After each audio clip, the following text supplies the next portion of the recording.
Hello YouTube, I'm David with the David West channel.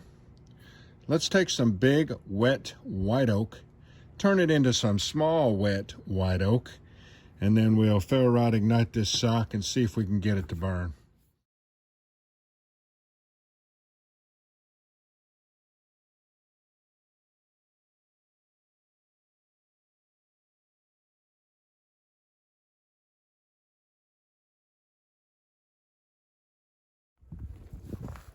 Walking 2 miles a day for the last 5 months has taken a toll on my tennis shoes and my socks.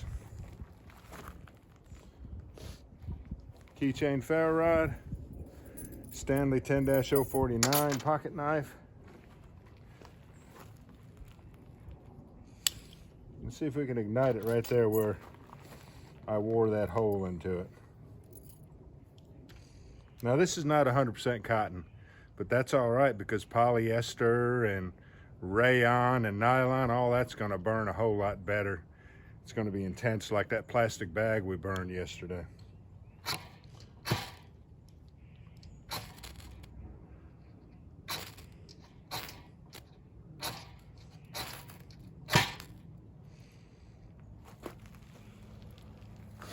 That is if we can get it to ignite.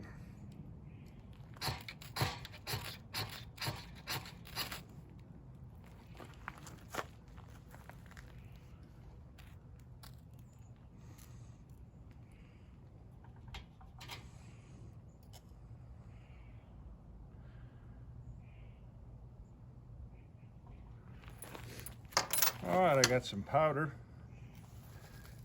mixed with some smalls. This is powders. This is powders with some smalls mixed in, smalls, mediums, and larges, just like any other fire that we make.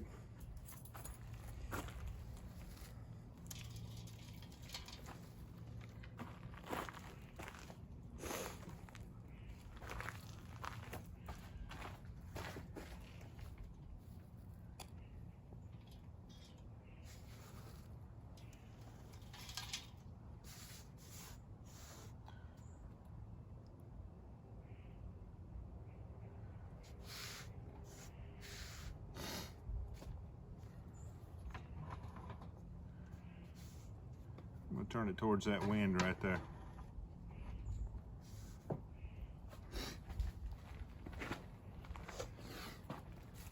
This is not dry wood now. It's still got plenty of moisture in it, so I'm not sure how this is going to turn out. I keep turning it towards the wind. And the last of the powder right here.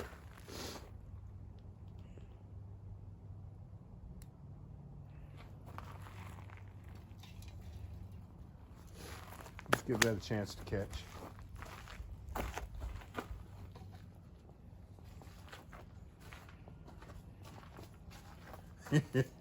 It's going to take a long time. That white oak, it smells good though. It smells really good burning.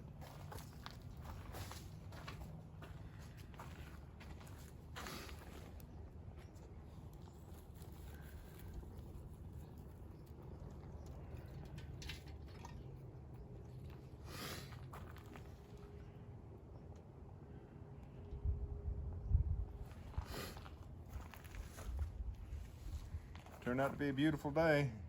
It rained again last night. I wasn't expecting the sun to come out.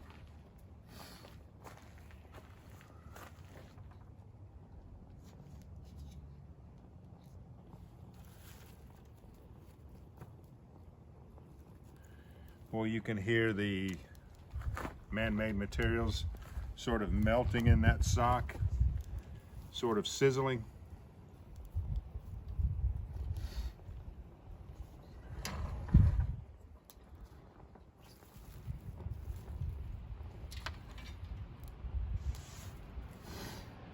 We're still not out of the woods yet. We still have to build up some embers, and we are not at that point yet. It's still trying to drive off all of this steam right here.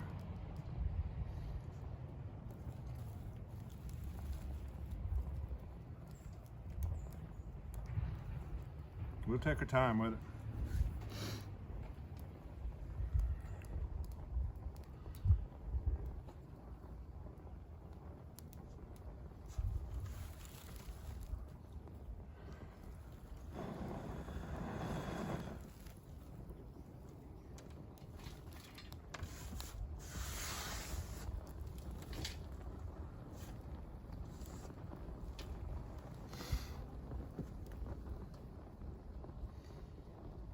all those flames are burning on the very bottom. You know, I have an elevated floor in there. Well, that sock has melted, and now all those flames are coming from the very bottom of that stove. Or else that might have snuffed it out, that handful that I just put in there. All right, here's the mediums. We'll wait on some flames. I'm impatient, but we need to wait. Looks like we're going to be able to make this wet stuff burn. Now let's just see. I figured I ought to stop chopping. You don't want to play around when you're tired with a hatchet. So chopping muscles was tired, so that's why we ended up with this billet of the center of that white oak.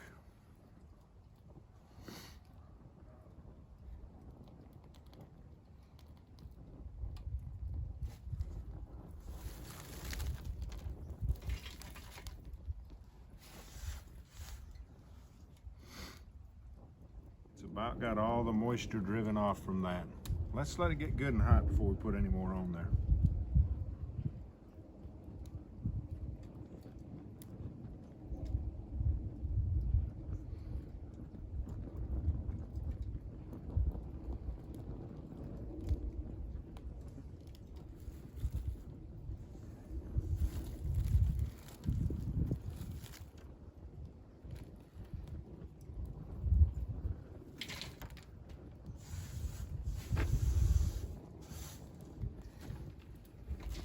Kind of makes sense to put it on that back wall, doesn't it?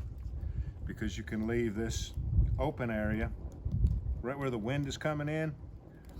You can keep from snuffing out these coals in the front, and then those flames can blow back on top of those chips. So I'll put some more in like that, all the way on that back side there.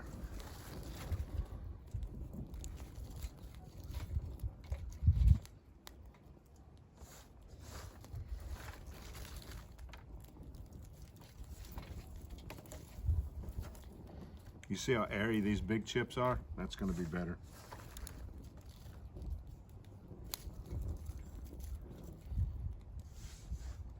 These are great stoves.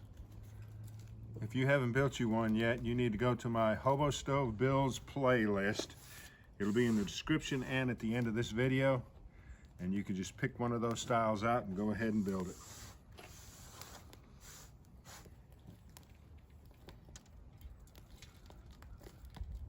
Yeah, that's a good idea. Now I've got a whole vertical void right here where the wind is coming in and it's blowing those flames back on all of those chips. So that's going to do nicely. All right, I won't make you wait anymore. We'll go ahead and say our goodbyes, but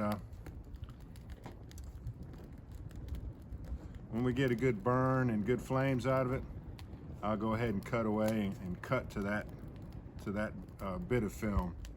So appreciate you joining me on this one. We'll catch you on the next one.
Whoa.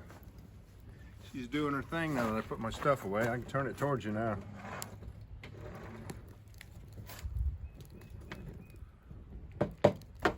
That white oak did a good job, didn't it? Even though it was wet. Here's the bark that was on the outside of that white oak.